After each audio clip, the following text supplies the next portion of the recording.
It doesn't matter if it is Ivy League presidents, mayors of big cities. It seems that the anti-Semitic rhetoric carries on. Hello, I'm Adrienne Batra. With me is Warren Kinsella, who has been writing extensively about the ongoing, increasing incidents of anti-Semitism happening all over the world. And the latest, Warren, of course, comes from the Calgary mayor, Jyoti Gondek, who just tweeted that she is no longer going to attend the Menorah ceremony, the Menorah lighting ceremony at Calgary City Hall, because it's quote unquote become political.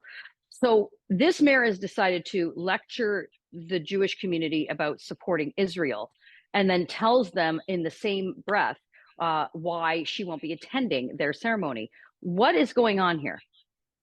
Well, it's a disgrace. And, I say that as a proud Calgarian. She's not somebody I would have voted for. And, in her explanation of why she is not attending the menorah lighting ceremony, she accused Israel of murder of Palestinians, quote unquote. That's what she said. I think it's important for, I'm an Irish Catholic, but I'm getting a menorah to put in the window of my house. All the menorah lighting symbolizes, it is enlightenment and love for the world. That's all it is. It's a lot like the Christmas tree that's behind you. That's what that symbolizes as well.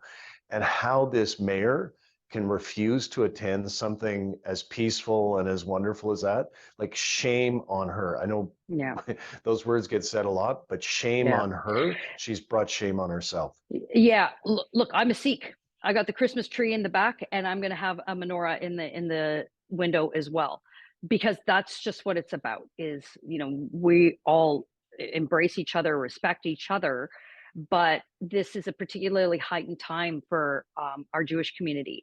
And I brought up the three Ivy League presidents.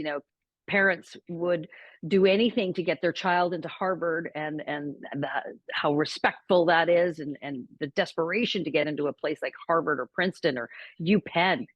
But you recently wrote about even these university presidents who were questioned very vociferously on the Hill in the US. It was a hearing brought forward by the Republicans, but these presidents couldn't even acknowledge, or wouldn't acknowledge, that the acts of anti-Semitism on their campuses, and that they've done very little to address it. And there's Canadian connection. Canadians attend Harvard, UPenn, MIT, and Canadian families spend a lot of money to send their kids there. And if you're a Jewish family, you expect that your child is going to be safe. So that is the very fair question all three of these university presidents got, which is, some of these students are being targeted with calls for genocide. Genocide against Jews. Is that not against your codes of conduct? They all have one. And every single one of these university presidents said, well, it depends on the context. Well, no, it doesn't. It doesn't depend on the context. It's a really easy question to answer. Yes, it is against our code of conduct. And like in some cases, it's an actual crime. So, it's just disgraceful that has happened. But there's been disgraceful things happening across Canada again this week. And we should probably talk about those. Well, let's talk about the city of Moncton. Similar to that of what happened in Calgary, city of Moncton decided that they were not going to have their menorah lighting ceremony or the nativity scene that they normally put out in the square by their city hall. But luckily and fortunately, with enough outrage and enough disgust from the citizens, they reversed that decision just a few days ago. So that's a positive step. But I think the problem, Warren, is the fact that we even had to have that discussion in the first place. Hopefully in Calgary, I don't, at this point, the Jewish community shouldn't even want the mayor there. Like, why would they want her there, sort of tainting the entire ceremony? They should disinvite her at this point. But in Moncton, at least they reversed it. But the fact that we even had to, it says far too much about this rise of anti-Semitism that's going on. You and I've talked about it before. It's always been there. The mask has not just slipped, but it's just fallen off altogether. Well, look at some of the other incidents that have taken place. So Erwin Kotler, who's a human rights expert, is one of the most, you and I both have met him and spoken with him. Mhm. He is a gentle, decent human being, and he's under 24-hour police protection now and unable to go out in public because of death threats. We've got CTV, a national network, describing the peace rally, the pro-Israel Release Our Hostages rally in Ottawa that I attended this week, as a pro-war rally. Like Adrienne, I can tell you, I was there. It was not a pro-war rally. It was calls for peace for both Israelis and Palestinians.